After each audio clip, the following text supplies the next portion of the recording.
नमस्कार। आज हम भगवान गणेश के बारे में लघु कथा सुनेंगे। वक्रतुंड। मान्यता के अनुसार श्री गणेश का वक्रतुंड अवतार राक्षस मत्सरासुर के दमन के लिए हुआ था।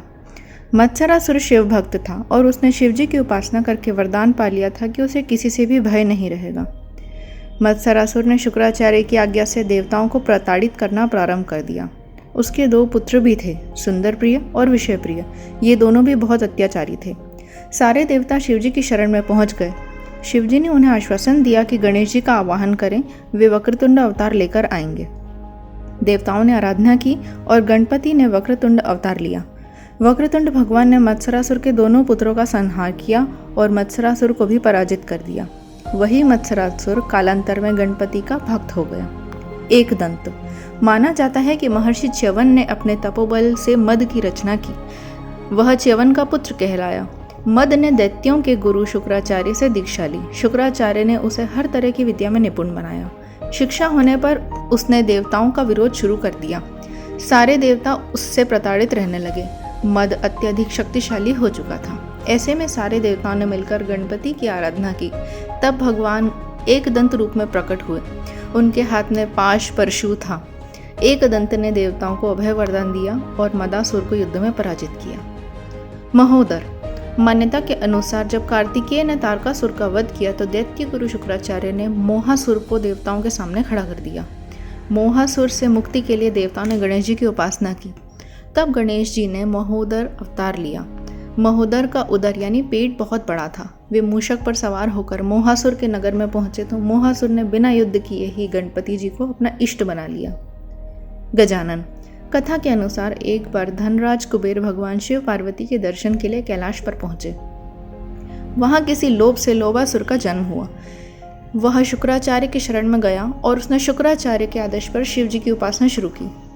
शिव लोभासुर से प्रसन्न हो गए और उसे अभय वरदान दिया।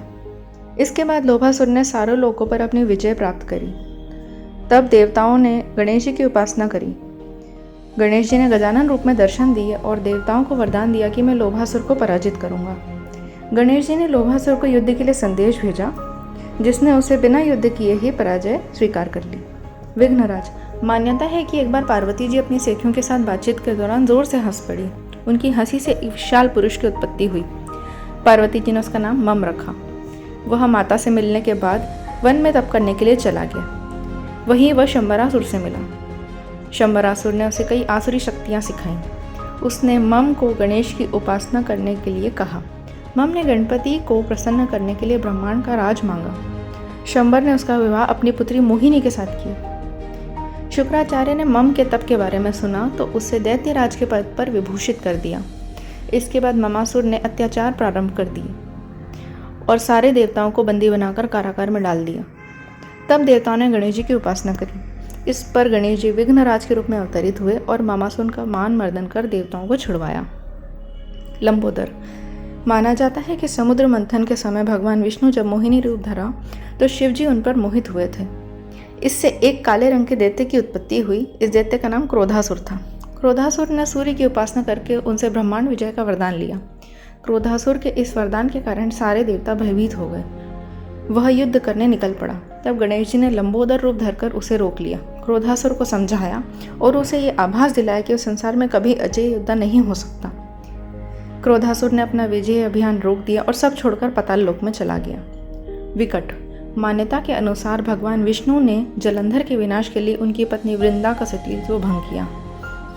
उससे एक दैत्य उत्पन्न हुआ। उसका नाम था कामासुर। कामासुर ने शिव की आराधना करके त्रिलोक विजय का वरदान पाया। इसके बाद उसने अन्य दैत्यों की तरह ही देवताओं पर अत्याचार प्रारंभ कर दिए। तब सारे देवताओं ने भगवान गणेश का ध्यान किया। तब भगवान गणपति ने विकट रूप में अवतार लिया।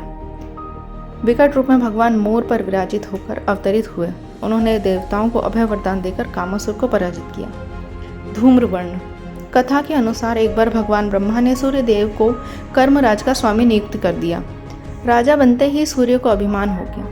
उन्हें एक बार छींक आ गई। उस छींक से एक दैत्य की उत्पत्ति हुई जिसका नाम अहम था। इसके बाद अहम शुक्राचार्य के समीप गया और उन्हें गुरु बना लिया। वह अहम से अहंतासुर बन गया और उसने खुद का एक राज्य बसा लिया। भगवान गणेश जी को प्रसन्न करके उनसे एक वरदान प्राप्त किया। उसने बहुत अत्याचार और अनाचार फैलाया, तब गणेश जी ने धूम्र वर्ण के रूप में अवतार लिया। उनका वर्ण धुएं जैसा था और वे विकराल थे। उनके हाथ में भीषण पाश था जिससे बहुत ज्वालाएं निकलती थी।